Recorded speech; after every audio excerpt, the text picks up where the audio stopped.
সুপ্রিয় শিক্ষার্থীগণ, তোমাদের পরিমাণগত রসায়নের গুরুত্বপূর্ণ একটা অংশ, সেটা হচ্ছে জারণ বিজারণ। এই সম্পর্কে অনেকগুলো ভিডিও আমি দিয়েছি, কমপক্ষে 10টা। তো যাই হোক, জারণ বিজারণ অর্থাৎ রেডক্স বিক্রিয়ার অর্ধ সমীকরণ দিয়ে তার সমতাকরণ করা হচ্ছে। তো এখন আমি একটা পাত্রে ধরি, আমি এখানে বাদামি বর্ণের একটা দ্রবণ নিলাম, বাদামি বর্ণ,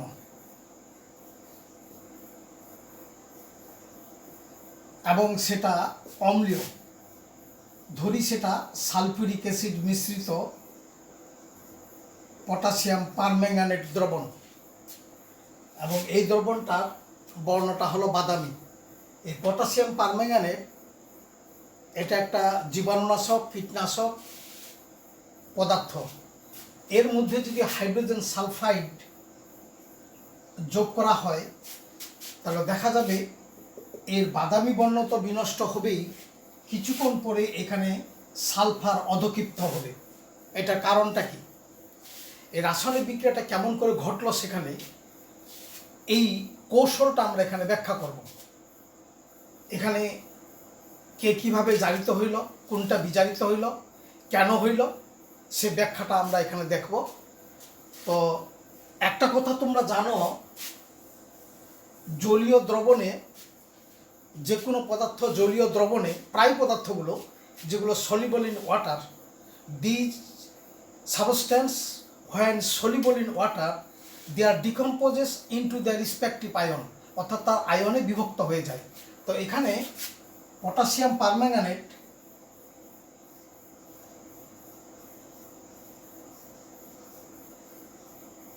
দ্রবণে এই পটাশিয়াম আয়ন এবং পারম্যাঙ্গানেট আয়নে বিভক্ত হয়ে গেল। এখানে ম্যাঙ্গানাসের জারণ সংখ্যা আমরা বের করে দেখি। এর 8 নেগেটিভ, যেহেতু অক্সিজেন, একটা অক্সিজেন -2 জারণ সংখ্যা, 4টায় 8 ঋণাত্মক। এটাকে প্রশমিত করতে হবে, তাহলে পটাশিয়াম ক্ষারীয় মৌল এস ব্লকে, এরা সর্বদাই শক্তিশালী ধনাত্মক 1, তাহলে অবশ্যই ম্যাঙ্গানাস এখানে +7, অর্থাৎ ম্যাঙ্গানাসের জারণ সংখ্যা +7, এখানেও +7। অপরদিকে এখানে সালফিউরিক অ্যাসিড নেওয়া হয়েছে। এই সালফিউরিক অ্যাসিড বিয়োজিত হয়ে হাইড্রোজেন আয়ন এবং সালফেট আয়নে বিভক্ত হয়ে যাবে।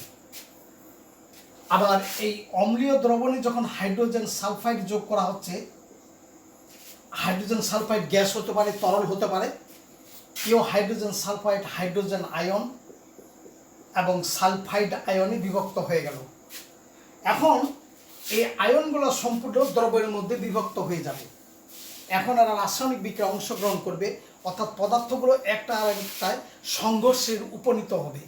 তো এখানে সর্বপ্রথমে এই পারম্যাঙ্গানেট আয়ন, এটা হলো পারম্যাঙ্গানেট,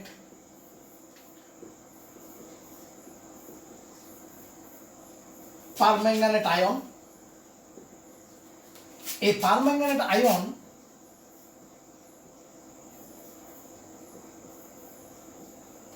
অম্লীয় দ্রবণে 5টা ইলেকট্রন সে গ্রহণ করবে, কারণ এই ম্যাঙ্গানাস এ হলো 25 এর পারমাণবিক সংখ্যা।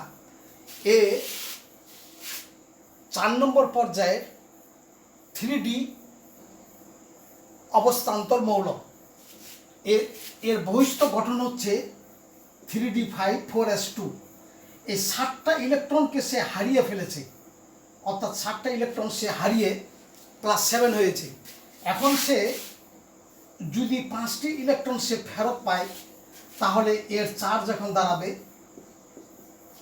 ম্যাঙ্গানাস 2+, অর্থাৎ এখানে ম্যাঙ্গানাস 7+ বিজারিত হয়ে ম্যাঙ্গানাস 2 এ রূপান্তরিত হয়, অর্থাৎ Mn2+। অপরদিকে এখানে অক্সিজেন আছে 4টা, এই 4টা অক্সিজেন পানি হিসাবে বের হয়ে যাবে H2O। তো এখানে 4 দিতে গেলে হাইড্রোজেন এখন আলটিমেটলি 8টা হাইড্রোজেন আমদানি করতে হবে। এই 8টা হাইড্রোজেন কে দিবে? এই 8টা হাইড্রোজেন ওই সালফিউরিক অ্যাসিড থেকে অথবা হাইড্রোজেন সালফাইড থেকে সরবরাহ হবে। কাজেই দেখা যাচ্ছে এই দ্রবণটা যদি অম্লীয় না হয় তাহলে কিন্তু রাসায়নিক বিক্রিয়া সংগঠিত হবে না, কারণ হাইড্রোজেন আয়ন সরবরাহের উপাদান লাগবে। তাহলে এখানে ইলেকট্রন গ্রহণ করলো, তাহলে এটা হলো বিজারণের অর্ধ সমীকরণ, বিজারণের অর্ধ সমীকরণ, এবং এটা সমীকরণ নাম্বার 1।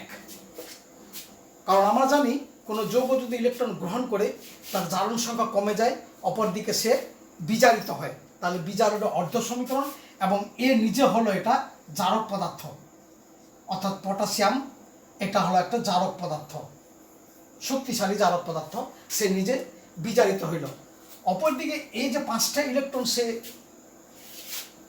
চাচ্ছে, এদিকে হাইড্রোজেন সালফাইডের মধ্যে এই সালফার আয়ন এই 2টি ইলেকট্রন ত্যাগ করবে, ত্যাগ করে এই সালফার অধক্ষিপ্ত হয়ে গেল।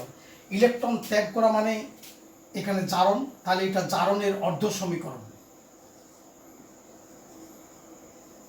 জারণের অর্ধ সমীকরণ, এবং এটা সমীকরণ নাম্বার 2। এখানে সালফার, এই সালফার হলো 16 নম্বর গ্রুপের মৌল। সেখানে আছে অক্সিজেন, সালফার, সেলেনিয়াম, টেলুরিয়াম এবং পোলোনিয়াম।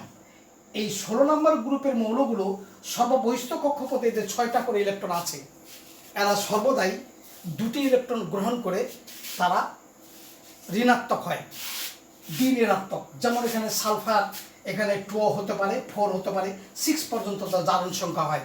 এইটা জারণ সংখ্যা সর্বদাই -2 হয়, কারণ অক্সিজেন আর সালফারের মধ্যে ডিফারেন্স আছে। অক্সিজেন হলো 2 নম্বর গ্রুপের মৌল, 2 নম্বর পর্যায়ের মৌল, আর সালফার হলো 3 নম্বর পর্যায়ের মৌল।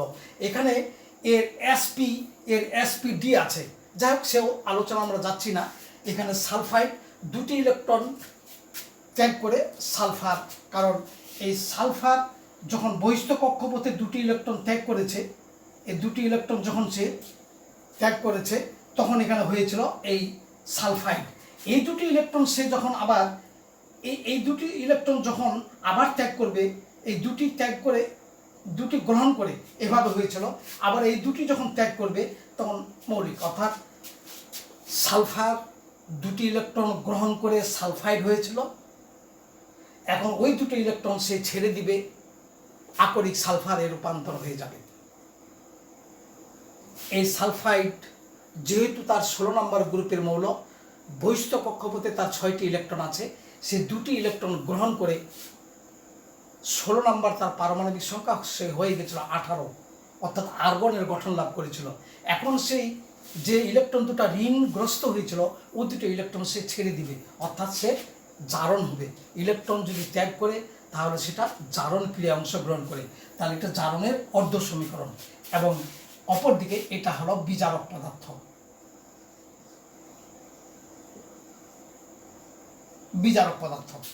এখন 2টি সমীকরণকে যদি আমরা সমতা করি তাহলে দেখা যাবে এখানে 5টা ইলেকট্রন, তাহলে অবশ্যই এটাকে আমরা সমতা করতে গেলে একে 10 করব, 5 দ্বারা গুণ করব, তাহলে একে 5 দ্বারা গুণ, তাহলে এখানেও 5, এখানেও 5, আর একে আমরা 2 দ্বারা গুণ করব, তাহলে এখানে হলো 2 দ্বারা গুণ, এখানে 10, এখানে 2, এখানে হলো 2 দ্বারা গুণ মানে 8, এখানে হলো 2, এবং এখানে 2 দ্বারা গুণ 16।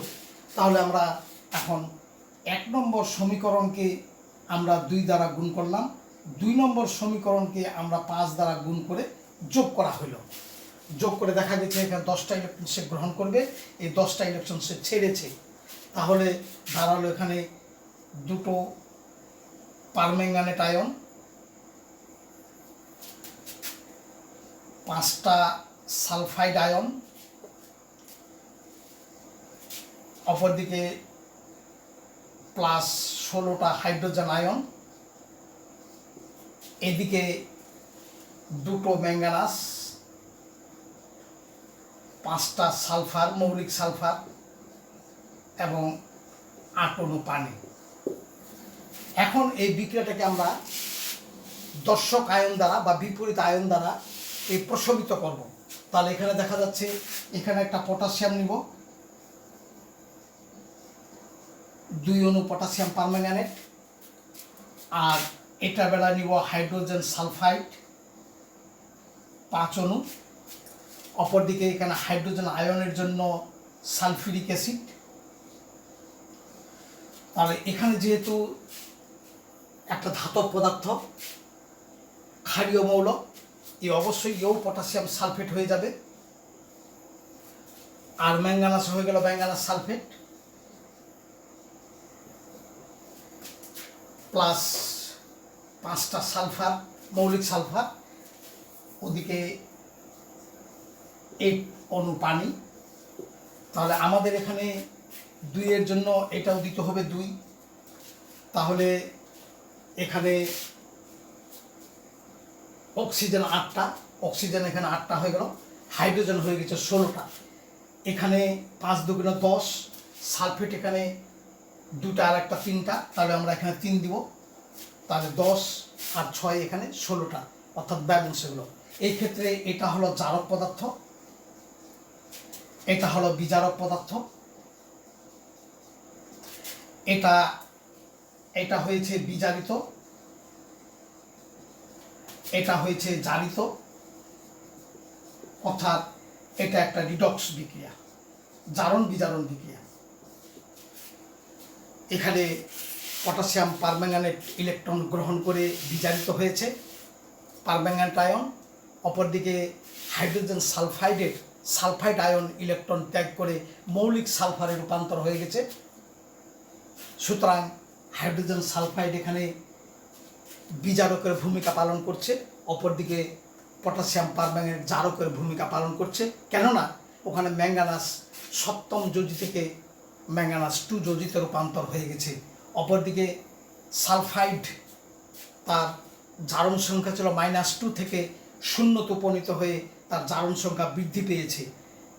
এটাই হলো জারণ বিজারণের একটা আদর্শ সমীকরণ।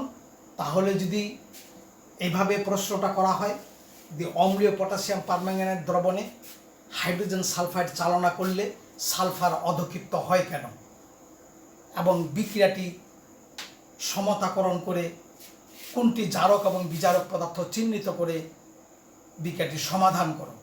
তাহলে আমরা আলোচনায় বলবো পটাশিয়াম পারম্যাঙ্গানেট একটি জারক পদার্থ, কেননা এখানে ম্যাঙ্গানাস +7 থেকে ম্যাঙ্গানাস 2+ রূপান্তর হয়ে বিজারিত হয়, অতএব এই একটা জারক পদার্থ। অপরদিকে হাইড্রোজেন সালফাইড এর সালফাইড আয়ন ইলেকট্রন ত্যাগ করে মৌলিক সালফারে রূপান্তরিত হয়ে দ্রবণটার মধ্যে সালফার অধক্ষিপ্ত করে, এবং সেখানে হাইড্রোজেন সালফাইড একটা বিজারকের ভূমিকা পালন করে সে নিজে জারিত হয়। এইভাবে অম্লীয় পটাশিয়াম পারম্যাঙ্গানেট দ্রবণে হাইড্রোজেন সালফাইড চালনা করলে সালফার অধক্ষিপ্ত হয়। পরবর্তীতে আর কোনো বিক্রিয়া, জারণ বিজারণ বিক্রিয়া দেখার আহ্বান জানিয়ে তোমাদের সকলের প্রতি রইল ধন্যবাদ। তোমাদের সকলকে ধন্যবাদ।